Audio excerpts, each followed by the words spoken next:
예수님의 초기 복음 사역이 요한복음에서 계속 펼쳐지고 있습니다.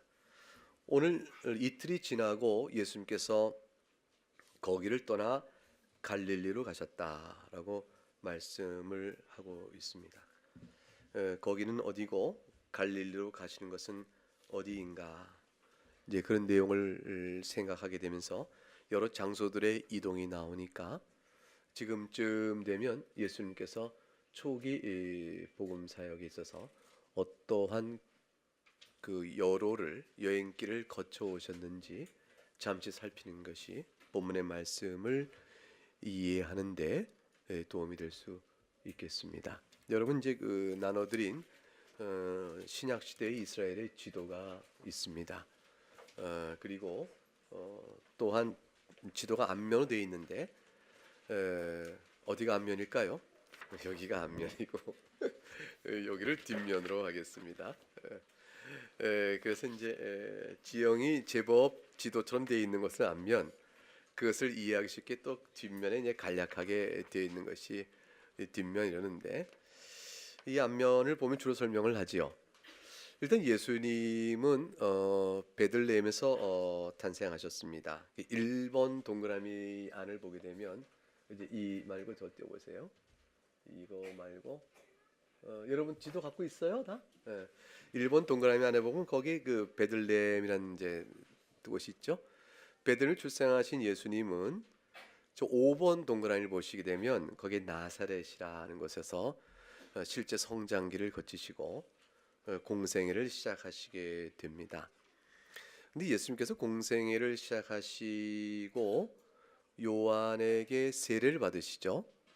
요한에게 세례를 받으신 이후에 우리가 마태, 마가, 누가복음에 나오듯이 예수님이 광야로 가십니다. 광야에서 40일 동안 줄이시고 기도하시죠. 그 광야가 어디냐면 1번이 유대 광야입니다. 그러니까 유대 광야라고 되어 있는 곳에 그곳에 예수님께서 가셔서 40일 동안 줄이시고 이제 기도하시게 되어집니다. 그리고 이제 우리가 다 아는 것처럼 이제 세례 요한의 사역이 본격적으로 등장하는데, 세례 요한은 요한복음 1장 15절을 한번 가보실까요? 성경 요한 1장 15절에 보면 요한이 그에 대하여 증언하여 외쳐 이르되, 즉 예수 그리스도의 증언 사역을 하는 겁니다. 내가 전에 말하기를 내 뒤에 오시는 이가 나보다 앞선 것은 나보다 먼저 계시는 것이 이 사람을 가리킴이라 하니라. 그래서 이제 나보다 뒤에 오시는 나보다 앞선다. 이 사람을 가리킨다. 이게 요한이 아마 예수님을 세례 줄 때에 했던 말일 것이라고 우리가 생각이 되어집니다. 19절에 가게 되어지면 유대인들이 예루살렘에서 제사장과 레위인들을 요한에게 보내었다 이렇게 되어 있습니다. 요한의 사역은 유대 지역을 중심으로 이루어집니다. 그러니까 1번 동그라미 옆에 보면 유대라는 큰 글씨가 있어요. 거기가 이제 유대 지역, 예루살렘 있고 베들레헴 있고 베단이 있고 여기 벳박에 있고 여기가 다 유대 지역이 되어집니다. 유대 지역이 4번 동그라미에 사마리아라고 쓰인 그 지역 이전까지가 유대 지역이라 볼 수 있습니다. 즉 세례 요한은 유대 지역에서 중심으로 이렇게 사역을 하게 됩니다. 그런 세례 요한의 사역을 보고 요한복음 1장 19절에 제사장과 레위인들이 요한에게 사람을 보내서 네가 누구냐 이렇게 묻게 되는 것입니다. 세례 요한은 요한복음 1장 28절과 28절을 보죠. 28절 같이 읽어볼까요? 이 일은 요한이 세례 베풀던 곳 요단강 건너편 베단에서 일어난 일이라 그랬습니다. 29절에 요한이 예수께서 자기에게 나오심을 보고 이르되 있으니까, 이때 세례 요한이 요단강 건너편 베단에 사역할 때 예수님이 이곳에 나갔음을 알 수가 있습니다. 그것이 어디냐면 여러분 지도에 보실 때 2번입니다. 예수님께서 저기 위에 있는 나사렛에서 내려오셔서 지금 베다니의 곳에 이르셨음을 알 수가 있죠. 아니면 나사렛에서 예수님께 오셔서 요한에게 세례를 받으시고 유대 광야에 40일 동안 금식기도 하시고 곧바로 요한에게 다시 나아가셨는지 이렇게 생각할 수 있을 수도 있습니다. 어쨌건 여러분 2번 동그라미에 요단 저편 베단이라 되어 있습니다. 베단이라는 곳이 여기서 요단 저편이라 했으니 이 편은 유대 쪽이 되어지고 저편은 베레아 쪽이 되어집니다. 그러니까 요단강 중심으로 여러분 아래쪽에 있는 큰 호수가 이게 사해고요. 그게 쭉 가운데 따라 올라가서 위에 호수가 있는데 그게 갈릴리 바다입니다. 갈릴리 바다와 사해의 중간에 쭉 이어지는 강을 요단강이라 합니다. 요단강이 특별히 요 중간에 보면 요단강으로 되어 있죠. 강 모양으로 제법 폭이 있는 것은 요 정도까지. 그 위에 가면 이제 개천처럼 되어 있겠죠.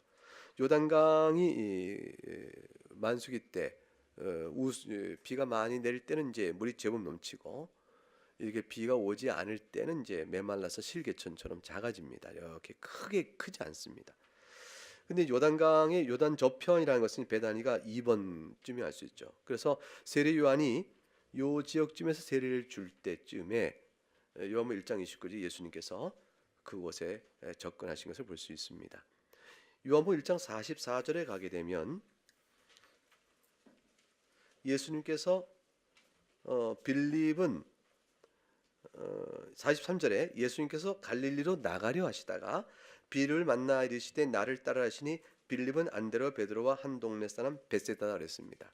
그래서 요한복음 1장 43절 44절에 보게 되면 예수님이 갈릴리로 나가려고 하셨다. 그러니까 예수님이 지금 어디에 계신 거죠? 지금 방금 지도해 본 것처럼 2번 동그라미 요단 저편 베다니에다가 갈릴리 5번 동그라미 쪽으로 가려고 하셨다. 그러시는 도중에 그러시는 지역에 누구를 만납니까? 44절에 빌립을 만납니다. 빌립은 누구냐면 안드레와 베드로와 한 동네 사람 벳세다입니다. 이 벳세다가 어디냐면 5번 동그라미의 오른편에 갈릴리 바다 위쪽에 보게 되면 오른쪽에 벳세다가 있어요. 찾으셨습니까? 예, 갈릴리 바다의 한시 방향 거기에 벳세다가 있습니다. 거기 사람 출신이에요. 어부예요. 갈릴리 바다의 어부입니다. 거기 사람들이 요단 저편 베다니의 세례 요한의 사역지에 어떤 일인가 내려와서 만나게 된 것이죠. 요단의 사역을 보고 유대와 갈릴리 지방에 온 사람들이 다 나와 세례를 받더라 됐으니까 아마도 이들도 그래야서 요 세례 요한에게 세례 받으러 온 줄로 압니다. 그런데 본문에 보니까 다시 1장 40절에 보게 되면 요한의 말을 듣고 예수를 따른 두 사람 중에 하나는 시몬 베드로 형제의 안드레라. 그리고 41절에 형제 시몬을 찾아 만나서 우리가 메시아를 만났다 돼 있으니까 결국은 예수님은 요단 저편 베다니에서 베드로도 만나고 안드레도 만나고 빌립도 만나게 되신 것입니다. 요한복음 2장을 가게 되면 12절과 13절에 한번 읽어보겠습니다. 12절 13절 읽어보죠. 시작. 그 후에 예수께서 그 어머니와 형제들과 제들과 함께 가버나움으로 내려가셨으나 거기에 여러 날 계시는 아니하시니라 그랬습니다. 자, 그러면 1절과 2절을 먼저 봐야겠네요. 갈릴리 가나에 뭐가 있죠? 사흘 후에 홀레가 있었죠. 그러니까 지금 2장 1절에 갈릴리 가나는 어디에 있어요? 갈릴리 지역에 있는 가나라는 뜻이죠. 그럼 아까 우리가 43절에 1장 43절에 예수님께서 어디로 가시려다가 갈릴리로 가시려고 하다가 거기서 그 지역에 누굴 만나요? 빌립을 만나죠. 그러니까 제자들을 데리고 적어도 본문에 나와 있는 따지면 베드로와 안드레와 빌립과 나다나엘을 만납니다. 그리고 그들을 데리고 2장 1절에 원래 의도하셨던 대로 갈릴리 지역의 가나로 가셔서 우리가 아는 대로 물을 포도주로 만드는 기적을 베푸시게 되어집니다. 그리고 2장 12절에 예수님께서 그 어머니 형제들과 제자와 함께 가버나움으로 내려가셨다. 가버나움은 어디 있겠습니까? 갈릴리 바다의 11시 방향에 있습니다. 갈릴리 바다의 11시 방향에 보게 되면 고라신 밑에 뭐죠? 가버나움이 있죠. 가버나움은 갈릴리 바다에서 벳세다하고는 비교도 안 되는 큰 항구예요. 그래서 그곳으로 내려가셨습니다. 가나는 어디 있고요? 5번 동그라미에 있습니다. 거기에서 가셨다가 가버나움 가셨습니다. 나사렛은 들리지 않으신 것 같아요. 주님은 나사렛에서 어려서 30세까지 자라셨지만 그게 고향이죠. 그러나 가버나움으로 가나에 들렸다가 가버나움으로 가셨다가 그것은 며칠 계시지 아니하시고 다시 어디로 내려오십니까? 13절 읽어보죠. 유대인의 유월절에 가까운 제 예수께서 어디로 가셨다? 예루살렘으로 올라가셨습니다. 그래서 가버나움 며칠 계시지 아니고 쭉 내려와 1번에 있는 동그라미 그 끝에 11시 방향에 예루살렘이 있습니다. 그곳으로 예수님께서 쭉 내려오시게 되어집니다. 그리고 예루살렘에서 성전을 정결케 하시고 사역을 쭉 행하십니다. 그리고 난 뒤에 예수님께서 니고데모도 만나시고 다 예루살렘에 있는 내용이 2절 13절 이하부터 3장에 걸쳐서 이어져 오게 되어집니다. 그리고 나서 4장에 가게 되어지면 3장 22절 보겠습니다. 3장 22절과 13절, 23절, 22절, 3장 21과 23절 말씀 읽어보죠. 시작. 그 후에 예수께서 제자들과 유대 땅으로 가서 거기와 함께 유하시며 세를 베푸시더라. 요한도 살렘 가까운 에논에서 세를 베푸니 거기 물이 많음이라. 그러므로 사람들이 와서 세례를 받더라. 22절에 예수님께서 예루살렘을 떠난 유대 땅에서 세례를 제자들이 베푸도록 하셨습니다. 예수님도 어디로 가셨냐면 유대 땅의 요단강 근처로 가신 것이죠. 그렇게 가셨는데 요한도 살렘 가까운 에논에 세례를 베풀었다. 이게 3번 동그라미입니다. 3번 동그라미 보게 되면 살렘 근처 에논이 그때쯤이라 하고 있어요. 예수님은 유대 땅 여리고 어디 근처에 아마 세례를 베푸셨을 것이고 요한은 그 위에서 세례를 베풀며 그렇게 있었을 것입니다. 그러시다가 4번 예수님께서 4장 1절에 제자를 삼고 세례를 베푸신 것이 요한보다 많다는 말을 바리새인이 들은 줄 알미라. 예수께 친히 세례를 준 것이 아니라 제자를 베푼 것이라. 3절에 유대를 떠나서 다시 어디로 가신다? 갈릴리로 가시려고 합니다. 그러니까 유대 땅 세례 주던 곳에서 갈릴리로 가시려고 하는데 갈릴리로 가실 때에 요단 저편 베레아를 거쳐서 데가볼리 쪽으로 갇혀서 갈릴리로 갈 수가 있어요. 다시 말하면 2번 동그라미 거쳐서 3번 동그라미 쪽으로 해가지고 어떻게 5번 동그라미 쪽으로 갈 수가 있겠죠. 그렇게 가게 되면 어디를 안 거칠 수가 있습니까? 4번의 사마리아 지역을 안 거칠 수 있습니다. 사마리아는 똑바로 가니까 빨리 가는 길이요. 2번과 3번을 거치면 우회길이 되어집니다. 사마리아는 유대인과 관계가 안 좋죠. 그러니까 사마리아 땅을 간다는 것은 유대인으로 나름대로는 생각을 좀 해야 하는 길이었어요. 그러나 아주 가까운 직경에 직통하는 길이었습니다. 예수님이 사마리아를 일부러 가시는 겁니다. 그게 4장의 사건이죠. 그 3절, 4장 3절 유대를 떠나 다시 갈릴리로 가실 때 4절에 사마리아를 통과하여야 하겠다 이렇게 하셨어요. 주님께서 글로 통과하고자 하신 것입니다. 그래서 그곳에서 4번에 보니까 사마리아 말고 밑에 수가가 있죠. 수가성이 있습니다. 그곳에서 사마리아 여인을 만나서 그 여인을 구원하고 수가성 사람들에게 믿음을 고백받는 놀라운 사건이 있게 되어집니다. 4장 43절 3절 오늘 읽은 본문이 되어지겠습니다.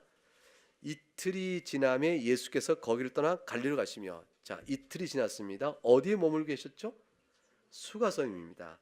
왜냐하면 동네 사람들이 랍비여 우리와 함께 좀 머무소서라고 유하실 청했어요. 40절에 보니까 4장 40절에 사마리아인들이 예수께 와서 자기들과 함께 유하시기를 청하니 거기서 어떻게 해요? 이틀을 유하셨습니다. 그리고 43절에 이틀이 지남에 주님이 사마리아 수가성을 떠나 어느 방향을 가십니까? 갈릴리 방향으로 가신 것입니다. 갈릴리 방향으로 가실 때 나사렛을 거쳐서 가나로 가셨을까? 아니면 가나 쪽으로 바로 가셨을까?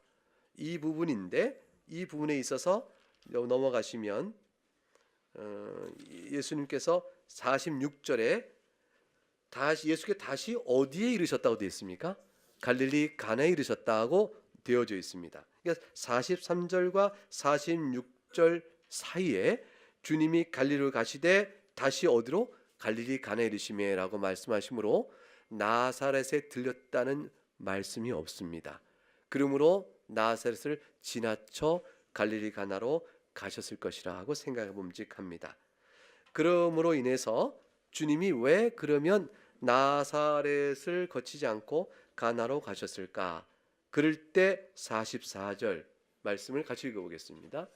친히 증언하시기를 선지자가 고향에선 높임을 받지 못한다 하시고, 이 말씀이 결국 갈리로 가실 때에 나사렛에 대한 언급이 없이 46절에 가나에 다시 이르시니라는 말씀에 대한 여로의 여행길에 대한 설명이 되어집니다. 아, 주님이 나사렛을 거치지 아니하시고 가나로 바로 가셨구나, 이렇게 이해할 수 있습니다. 자, 우리 오늘 이제 말씀을 통하여 살펴볼 두 가지 주요 내용은, 하나는 선지자가 고향에서 높임을 받지 못한다는 말씀과 관련된 내용이요, 또 하나는 45절에 갈릴리인들이 그를 영접했다는 사실과 관련하여 생각해볼 내용입니다. 예수님은 선지자가 고향에서 높임을 받지 못한다는 말씀을 2번 이상 말씀하세요. 그러니까 이것은 마태복음, 마가복음, 누가복음 있고 요한복음 다 나옵니다. 4개 복음서에 다 나옵니다. 무엇을 의미하냐면 예수님께서 사역하실 때에 예수님을 가장 잘 아는 사람들이 예수님을 가장 배척했다라는 사실을 우리에게 보여줍니다. 선지자가 고향에서 높임을 받지 못한다라는 말을 우리들도 종종 일상 속에서 농담처럼 합니다. 예컨대 이제 본인이 신학교를 다닐 때의 교육전도사로 처음 사역을 했던 그 교회에서는 나중에 훗날 목사가 돼서 다시 사역으로 오게 되면, 그 교인들이 나를 여전히 교육전도사 시절에 그 어린 모습을 본다, 뭐 이렇게 생각하기도 하고, 그러면서 이렇게 너스를 떨기도 합니다. 예수님이 말씀은 훨씬 더 심각한 영적 상태를 의미한 것이었어요. 선지자가 고향에서 높임을 받지 못한 말은 선지자가 마땅히 받을 대접을 제대로 안 해준다라는 뜻을 넘어서서 선지자를 가장 잘 알 수 있는 사람이 선지를 배척하는 인간의 완악함과 영적인 어둠을 그대로 말씀하시는 거예요. 예수님이 마태복음 13장을 한번 가보면 이렇게 이 말씀을 이런 식으로 말씀하시고 당하신 일이 있습니다. 마태복음 13장 53절,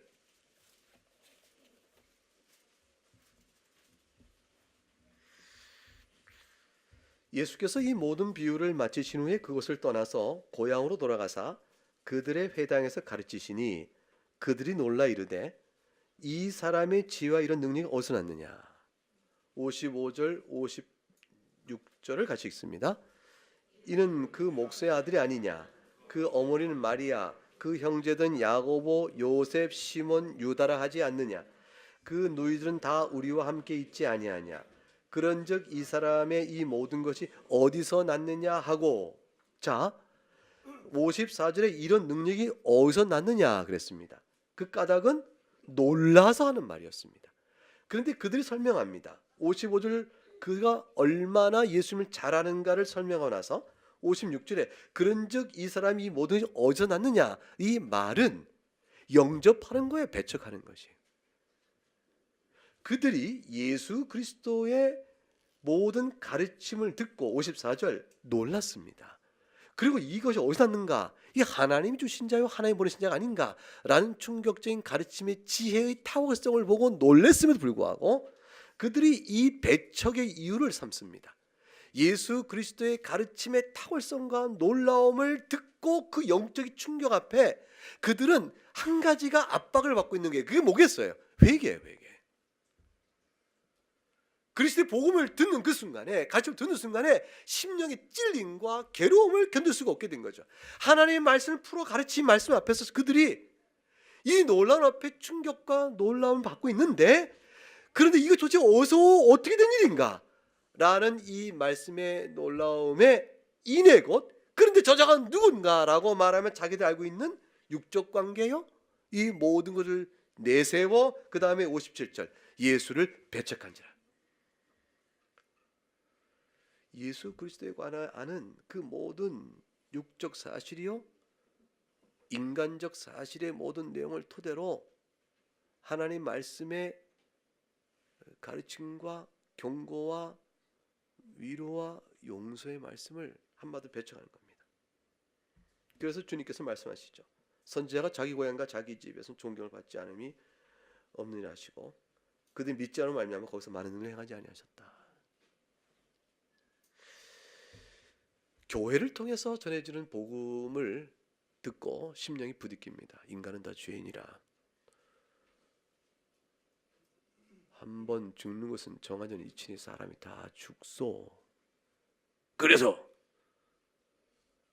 사람이 죽고 난 다음에 하나님 앞에서 다 결산을 받을 텐데 그땐 심판을 받을 거요.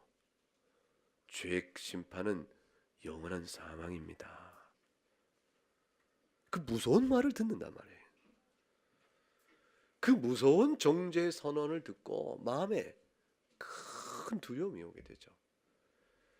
이제 하나님이 긍휼의 손을 내밀어서 예수 그리스도를 믿는 자만 살게 하셨으니 회개하고 주를 믿는 것이 당신의 살 길이요. 이 복음의 말씀을 듣고 나와야 할 터인데 당신들이 뭐라고 나에게 그런 얘기를 하는가?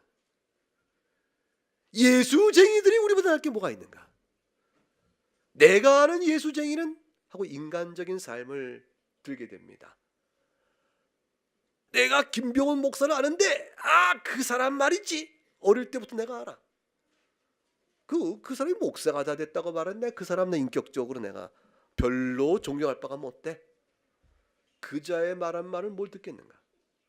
이와 같은 비아냥과 교회의 연약성과 부패와 실수와 많은 허물들 들어 복음을 배척합니다. 그리고 양심의 자유함을 얻죠. 가장 가까운 자에게 복음을 전할 때 이내고 들어오는 것은 뭐냐면 너나 똑바로 해라. 예수 복음 전하지 말고 너나 똑바로 해라. 네가 부모님을 그렇게 대하고도 나에게 복음을 전하려고 하고 왔냐. 당장에 나오는 형제간에 나오는 비아냥과 조롱이 있게 되어집니다. 우리의 많은 허물을 슬퍼하고 탄식해야죠. 복음의 영광을 가리우고 복음의 증거 능력을 훼손시키는 우리의 많은 허물과 죄는 우리가 슬퍼 탄식하고 어쩔 줄 몰라야죠. 그럴 때 우리가 할 말은 딱 한 가지예요. 그래서 예수 믿는 겁니다. 제가 저의 허물과 죄를 잘했다고 말하지 않겠어요. 정말 미안하고 정말 잘못했어요. 정말 저는 그 마음이 아파요. 하고 형제에게 잘못을 구하고 용서를 구하고 자기 허물을 뉘우쳐야 되죠. 그건 우리가 마땅히 할 바예요. 그러면서도 외칠 것은 그래서 저희 허물 때문에 그리스도의 법이 가릴 수 없습니다. 우리가 다 죄인이기 때문에 예수님의 용서가 절실하잖아요. 이렇게라도 복음을 전해야 되죠. 그러나 저들 듣기를 거부합니다. 우리의 허물과 교회의 약성과 예수 그리스도가 누군가를 들어 아는 만큼 놀라서 이 능력과 이 지혜가 어디서 오는가란 그 영적 충격을 56절의 말씀으로 다 우리와 함께 있던 자가 아닌가라는 말로 배척해 버립니다. 그리고 주님은 그것을 떠나시게 되어지죠. 누가복음 4장을 가보게 되면 21절과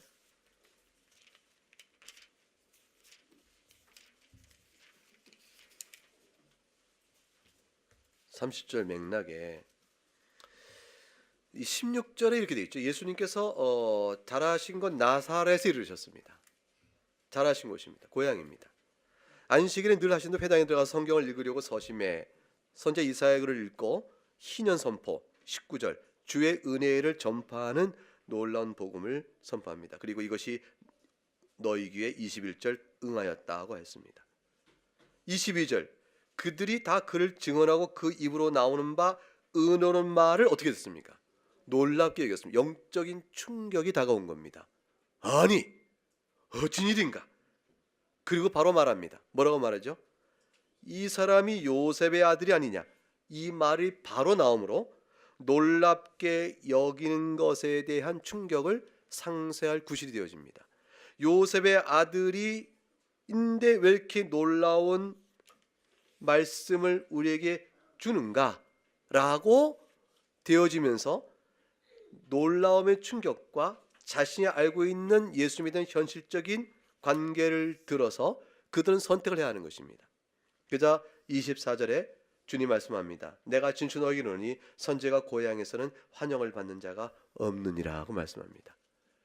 그리고 이들의 완악성과 영적인 지혜 말씀과 능력을 보이셨음에도 불구하고 예수님이 요셉의 아들이라는 것을 핑계하여 복음을 배척하는 영적인 그들의 완악성, 그들의 완고함, 그들의 폐역함을 들어서 이방인보다 못하다고 말씀하십니다. 25절에 엘리야 시대에 많은 과부가 있었는데 26절 이스라엘의 과부에게 보내심을 받지 않고 엘리야가 시돈 땅에 있는 사렙다 한 과부에게 갔다. 엘리사 때 많은 나병 환자가 이스라엘에 있지만 그 중에 한 사람 깨끗함을 받지 못하고 수리아 사람 나만이 나왔다. 그리고 전부 이방인에게 은혜가 준 사건을 말하므로 너희의 완악함이 이방인보다 악하다 하고 주님이 책망하셨습니다. 그러자 28절부터 30절 같이 읽어보죠. 시작. 회당에 있는 자들이 이것을 듣고 다 크게 화가 나서 일어나 동네 밖으로 쫓아내어 그 동네가 건설된 산 낭덩어리까지 끌고 가서 밀쳐 떨어뜨리고자 하되 예수께서 그들 가운데로 지나가시니라. 여러분 지도에 나사렛이 보게 되면 높은 산 위에 그 까맣게 돼 있죠. 산 위에 이렇게 도시가 있으면 보여주죠. 나사렛이 절벽이 있는 그곳에 세워진 것입니다. 동네 끝에 들어가면 낭떠러지가 있겠죠. 그걸로 밀어버리려고 예수님을 끌고 간 겁니다. 그리고 막 뭘 끌고 와서 밀쳐버리려 할 때 주님께서 그들 가운데로 지나셨습니다. 왜 저들이 미쳤을까요? 어려서부터 잘 봤기 때문에 예수님이 그런 하나님의 말씀을 전할 만한 자격이 없다고 너무나 잘 알기 때문에 그랬을까요? 예수님이 자라면서 얼마나 많은 허물과 죄를 범했기 때문에 그들이 네가 어떻게 하나님의 말을 전하겠냐라고 빗대어 말한 것일까요? 우리는 여기서 사마리아 여인과 사마리아 사람들의 반응을 한번 생각해 볼 필요가 있습니다. 사마리아 사람들은, 수가성 사람들은 사마리아 여인이 어떤 사람인지 잘 알고 있었어요. 그러나 여인의 증언을 받습니다. 수가성 사람은 사마리아 여인이 죄인인 여자인 줄 알고 있었습니다. 그 사마리아 여인이 간음하고 죄를 범하여 남편에게 이혼을 당하기를 5번이나, 그걸 다 알고 있던 사람이에요. 사마리아 여인의 허물과 죄를 누구도 다 알고 있던 수가성 사람들이 사마리아 여인의 증언을 받습니다. 그리고 그의 말을 청하여 듣고 믿음을 고백합니다. 근데 예수님께 자란 고향의 사람들은 예수님이 그 하나의 말씀을 전했을 때에 사마리아 여인 같은 죄인의 모습으로 산 사람이 아닙니다. 예수님이 어려서부터 하나의 말씀을 순종하고 자라요. 누가복음에 가면 예수님이 자랄 때 하나님과 사랑 앞에 고임받았다. 점점점 사랑스러워 가더라. 그가 어떻게 살았는가를 알 수가 있습니다. 그 예수님께서 하나님의 율법에 순종하며 살아간 복되고 아름다운 삶을 산 증거를 그들이 알고 있음에도 불구하고 그들이 거룩한 자요 성장기의 모든 모습을 본 자임에도 불구하고 도리어 그것이 그들에게 예수 그리스도의 복음의 증언을 믿어야 될 이유로 작용하지 않고 반대 이유로 돌려버리게 된 것입니다. 왜 그렇게 돼버렸을까요? 여러분 같으면 어떻겠습니까? 여러분 같으면 좋은 친구가 있습니다. 자네라면 내가 말을 믿겠네. 자네가 예수 믿으라고 하면 내가 다른 사람 몰라도 자네가 예수 믿으라고 하면 내가 믿지. 내가 자네를 알거든. 이럴 만한 사람이 있을 수 있잖아요.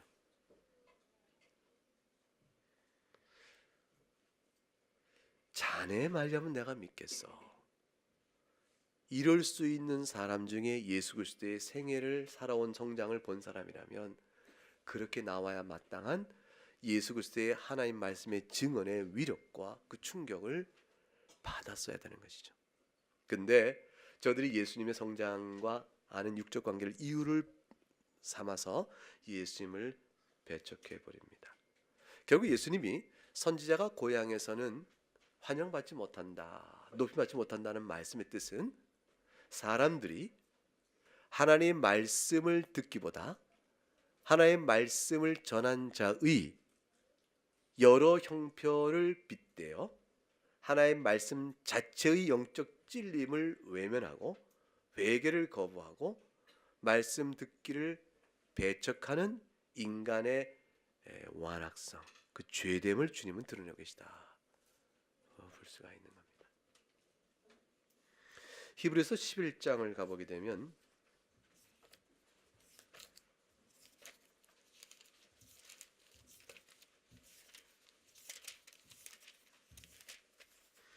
32절로부터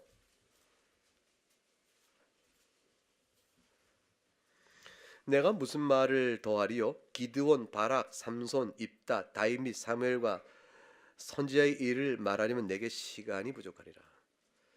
그들은 믿음으로 나라를 이기도 하고 의를 향하기도 하고 약속을 받기 사자들 입을 막기도 하고 불의 세력을 멸하기도 하고 칼을 나를 피하기도 하고 연약한 가운데 강하게도 되며 전쟁에 용감하게 되어 이방 사람의 진을 물리치기도 하고 여자들은 자기 죽은 자를 부활로 받아들이게 되며 또 어떤 이든 더 좋은 부활을 얻고자 하여 그것까진 다 좋아요. 다 승리의 사건들이에요. 그런데 그 다음부터는 심한 고문도 받고 구차에 풀려나오기를 원하지도 않았고 36절 조롱, 채찍질, 결박, 옥에 갇힌 시련 받고 돌로 치는 것, 톱으로 켜는 것, 시험과 칼로 죽임을 당하고 양과 염소의 가죽을 입고 유리하며 궁핍과 환난과 학대를 받았다. 이 모든 것들이 다 선지자의 몫이었습니다. 누구에게 이런 일을 당했나요? 1. 이방인, 2. 이스라엘 백성. 이스라엘 백성이었습니다. 하나님의 백성으로 자처하는 자들에게 이 모든 걸 당했습니다. 왜 그랬을까요?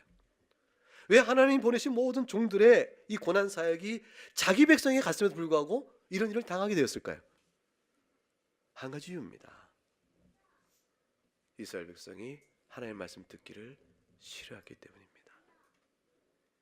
죄 중에 거한 자들은 주의 말씀을 어떠한 핑계로도 배척합니다.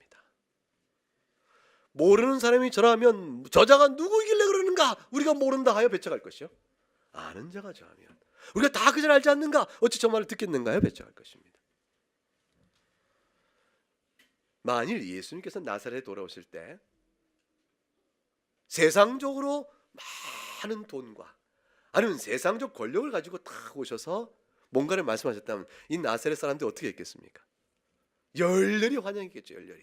열렬히 환영하며 그를 입신 양명 출세하여 우리 고향의 이름을 높인 자라 하여 온 고향의 유지들이 모여서 그를 칭찬하고 환영했겠죠. 복음은 그런 식의 환영을 받지 못합니다. 복음은 세상의 영광 가진 자들이 환영받는 것처럼 환영받는 일은 아닙니다. 왜냐하면 죄를 꾸짖고 돌이켜 살 길을 찾아 그리스도에 나오도록 말씀하는 것이기 때문입니다. 결국 이러한 내용을 들어서 이스라엘 백성이라 할지라도 결국 복음을 외면하고 배척했던 많은 일 때문에 오늘날에 참 애석하게도 교회 안에서도 오늘날 복음적 사역과 설교적 사역이 죄를 말하지 않아야 한다. 그래 교인들이 많이 모이고 듣기 좋아한다는 얘기까지 나오고 있는 형편이에요. 어쩌면 이거 비슷한 것일 수 있습니다. 죄를 꾸짖는 사역은 듣기가 힘들고 근데 죄를 꾸짖는 사역은 정말 예수 그리스도에 대한 긍휼의 사역을 바라보게 하잖아요. 용서의 은혜 없는 죄 꾸짖음이 어디 있어요? 하나님의 사랑의 선포 없는 죄에 대한 질책이 어디 있어요? 이거 다 크신 하나님의 영광과 긍휼의 용서와 오래 참음 가운데 보여주는 그러한 꾸짖음인데 그것조차 듣기를 싫어합니다. 그리하여 오늘 본문에 주님께서 말씀하신 겁니다. 선지자가 고향에서는 높이를 받지 못한다 하시고 나사렛을 지나치고 가나로 가시게 된 겁니다. 그런데 45절 갈릴리의 땅에 이르렀는데 이 갈릴리 땅이 어딘지는 정확히 밝히지 않습니다. 46절 다시 갈릴리 가나로 가셨다 이렇게 되어 있으니 아마 가나로 간 것을 가리켜서 갈릴리로 하신 것인지 아니면 가나 가기 전에 먼저 가버나움이나 이런 데 들렸다가 가나로 가신 것인지 그거는 뚜렷지 않습니다. 그러나 갈릴리 지역에 갔을 때 예수님은 갈릴리인들도 그를 영접하는 경험을 받습니다. 이는 그 까닭이 나옵니다. 자기들도 명절에 갔다가 예수께서 명절 중에 예루살렘에 하신 모든 일을 보았음이라 되어 있습니다. 예수님께서 명절 중에 예루살렘에 하신 일이 무엇입니까? 그것이 요한복음 2장에 기록되어 있습니다. 요한복음 2장 13절에 유대인의 유월절이 가까운지라 예수께서 예루살렘으로 올라가셨다 되어 있으니 첫 번째는 무엇이죠? 성전 청결 사건입니다. 18절에 보니까 요한복음 2장 18절에 네가 이런 일을 행하니 무슨 표적을 우리에게 보이겠느냐 하셨습니다. 바로 그 표적입니다. 성전을 허물라 다시 사흘 안에 세우시겠다 하신 말씀이 있습니다. 23절 요한복음 2장 23절 유월절 예수께서 예루살렘에 계시니 많은 사람이 그의 행하신 표적을 보고 그의 이름을 믿었으나 되었습니다. 그때의 사람들이 믿었다는 이 소문이 나서 이것을 유월절에 예루살렘에 갔던 갈릴리 사람들이 예수께서 오셨다 하니 그들을 영접한 것입니다. 결국 오늘 본문을 이어져가는 내용을 보게 되면 예수님은 대조가 이어집니다. 참 그래요. 하나님의 말씀이 가장 왕성하고 가장 잘 가르쳐지고 예배 중심처가 되는 곳이 어디입니까? 예루살렘이요, 유대 땅이에요. 근데 예수님은 예루살렘에서 배척받고 유대 땅에서 환영받지 못하며 그러나 저 먼 시골 갈릴리 북부 시골인 갈릴리에선 도리어 예루살렘에 하신 일로 인하여 환영을 받습니다. 똑같은 근거죠. 예수님께서 성전을 청결하시고 3일 동안에 성전을 세우겠다고 말씀하시고 여러 가르침을 주신 이 모든 일을 통해서 예루살렘과 유대에서는 배척을 받으나 똑같은 일을 본 갈릴리 사람은 예수님을 환영하고 영접합니다. 그리고 더 나아가서 사마리아인들은 이런 내용을 전혀 보지도 못했는데 그런데 사마리아는 예수를 믿었다라는 일까지 벌어집니다. 그러니까 이것은 기대할 만한 것과는 정반대 상황이 벌어지고 있는 것입니다. 메시아가 이 땅에 왔으나 가장 환영할 만한 곳에서는 배척이 이루어지고 가장 배척할 만한 곳에서는 환영이 이루어집니다. 고향에서는 예수님이 배척받고 예수님을 모르는 자들은 환영합니다. 그리스도의 복음이 이방에는 빛을 비추고 하나님의 나라 백성들에게는 배척받는 일들이 벌어지고 있는 상황이 되어지고 있는 것이죠. 흥미롭게도 갈릴리 사람들이 예수님을 환영했는데 이것이 과연 구원받는 믿음이 이런 것일까? 이 부분은 확실치 않습니다. 일단 예수님께서 행하신 일을 보고 갈릴리 사람들이 예수님을 환영하여 그의 말을 듣고 또 표적 보기를 원했던 것은 사실입니다. 사마리아인들은 말씀을 듣고 변했습니다. 여러분 본문에 보게 되어지면 사마리아인들이 뭐라고 말하죠? 39절 사마리아 여인이 그가 내게 말했다 증언함으로 동네 중에 많은 사마리아인들이 예수를 믿은 자라. 41절 예수의 말씀으로 말미암아 이틀 동안 유하며 전하시자 더욱 믿는 자가 많아졌고 42절을 같이 읽어보겠습니다. 시작. 그 여자에게 말하되 이제 우리가 믿는 것은 내 말로 인함이 아니니 이는 우리가 친히 듣고 그가 참으로 세상의 구주신 줄 알미라 하였더라. 사마리아인들은 놀랍게도 지금 정역비례가 벌어지고 있어요. 유대 땅은 배척, 갈릴리는 예루살렘에 하시는 것을 보고 표적을 보고 환영했다. 그 표적은 놀라운 행위적 사역들이었어요. 근데 사마리아인은 말씀만 듣고 믿는 자가 되어지고 말씀인데 믿었다 되어졌고 갈릴리는 예루살렘에 하는 표적을 보고 영접했다 되어 있고 예루살렘은 배척했다가 되어졌습니다. 예수의 행하신 일은 말씀 사역으로 주어진 가장 어둠의 땅은 환영의 역사가 벌어지고 있게 되어진 것입니다. 이 모든 초기 사역의 예수의 복음 전도 사역의 이 모든 결과적 양상은 이 열매는 우리에게 무엇을 교훈할까요? 결국은 하나님의 말씀을 껍데기로 갖고 있는 자는 그것은 아무 소용이 없고 진실로 그가 유대인이건 이방인이건 그가 주인이건 노예이건 여자건 남자건 나이가 든 사람이건 어린아이건 오직 한 가지 심령이 가난한 자 하나님 나라를 사모하고 심령이 가난한 자에게 구원이 주어진다는 것이에요. 심령이 가난하지 아니하면 100번 소용이 없는 것입니다. 어려서부터 종교교육을 잘 받았어도 심령이 가난하지 않으면 복음의 복음됨을 알지 못하는 것이에요. 오히려 어떤 문제가 생겨요? 종교적 교육에 자기 의가 형성되어져서 결국 복음 알지 못한 자이나 그 안에 머무는 자로 자기 자랑이 생기게 되어버리는 거죠. 이게 부자 청년의 비유 속에 드러나는 것입니다. 그것이 바로 유대인에게서 복이 있는 형태가 나타나는 것이요. 그 예루살렘에 있는 모든 제사장이나 바리새인들에게서 나타나는 모습인 것입니다. 심령이 가난하지 못한 자들이었기에 그들에게 복음의 역사가 미치지 못했습니다. 마태복음 19장에 주님 말씀하시기를 부자가 천국에 들어간 것이 낙타가 바늘귀 들어간 것처럼 어렵다 했습니다. 이 바늘귀가 예루살렘 성에 있는 어떤 작은 문이건 아니면 진짜 바늘 구멍이건 그거는 문제 없어요. 어찌 됐건 낙타가 들어가기 어려운 것입니다. 무슨 말이냐면 주님은 부자는 부자라면 못 들어간다고 말하는 말씀이 아니고 부자는 돈이 많으면 권력이 많으면 지식이 많으면 자신이 무엇이든지 종교적 몇 대에 걸친 신앙을 자랑하더라도 마찬가지예요. 무엇인가 자랑할 만한 걸 손에 들고 있으면 그게 전부 자기 부요를 마음의 부요를 만들어서 복음을 들어 합당한 심령의 가난함과 회개의 역사가 일어나지 못하게 될 수 있다. 인간은 그렇다는 것이에요. 인간은 다 부패에 있어서 그런 것이에요. 우리의 죄 아래에 있는 심성이 복음 아래 깨어지기 전까지 얼마나 많은 것들로 인하여 어느 같은 거냐 우리가 그렇게 되어 있는가를 보여주는 것이에요. 진실로 주 앞에서 자신의 죄인 된 것에 대한 낮아짐과 겸비함으로 그리스도의 은혜만이 살기란 사실을 아는 데까지 나오기 전에는 복음의 복음됨을 참으로 알지 못하니 소용이 없다는 사실을 보여주는 것이죠.